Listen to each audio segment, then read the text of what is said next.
नमस्कार. श्री स्वामी समर्थ. श्री दत्त जन्मकथा. फार वर्षापूर्वी भारतात अत्री नावाचे एक थोर ऋषी राहत होते. ते ज्ञानी व थोर तपस्वी होते. त्यांच्या पत्नीचे नाव अनुसूया होते. ती महान पतिव्रता होती. तिची कीर्ती तिन्ही लोकांत पसरली होती.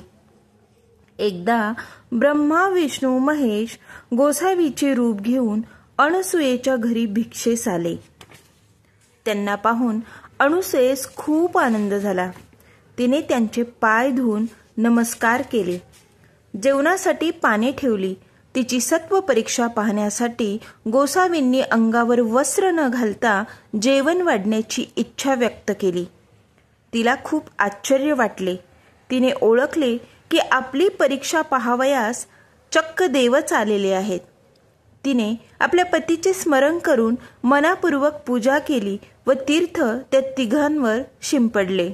आणि काय आश्चर्य, ते तिघे लहान बाळात रूपांतर होऊन खेळू लागले. त्या बाळांना मांडीवर घेऊन अनुसूयेने त्यांच्या इच्छेप्रमाणे त्यांना दूध पाजविले व त्यांची भूक शांत केली. त्या बाळांना पाळण्यात घालून आनंदाने अंगाई गीत गाऊ लागली. स्नान करण्यास नदीवर गेलेले अत्री ऋषी दुपारी परत आले. अनुसूयेने घडलेली सर्व हकीकत सांगितली. ब्रह्मा विष्णू महेश्वर प्रसन्न झाले व ते प्रकट होऊन हवे ते वर मागावयास सांगितले. अनुसूया हात जोडून आनंदाने म्हणाली, आपण तिथे बाळ रूपाने माझ्या घरी राहावे व मी तुमचे संगोपन करावे, हीच माझी इच्छा आहे. त्रिमूर्तींनी ते मान्य केले. पुढे यथावकाश अनुसूयेच्या पोटी दत्त, चंद्र, दुर्वास या मुलांचा जन्म झाला.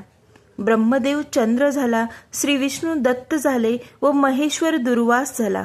मग चंद्र व दुर्वास मातेची परवानगी घेऊन तप करायला निघून गेले व त्रिमूर्ती दत्त मात्र आई वडिलांची सेवा करीत तेथेच राहिले. अत्रिपुत्र म्हणून आत्रेय व तो देवांनी दिला म्हणून दत्त असे दत्तात्रेय हे नामकरण त्याला मिळाले. दत्तात्रेय म्हणजे ब्रह्मा विष्णू महेश्वर यांचे स्वरूप आहे. म्हणून त्यांना 3 शिरे व 6 हात आहेत. दत्तात्रेयाचा जन्म मार्गशीर्ष महिन्यातील पौर्णिमेला झाला. त्या दिवशी दत्त जयंती असते. श्री स्वामी समर्थ.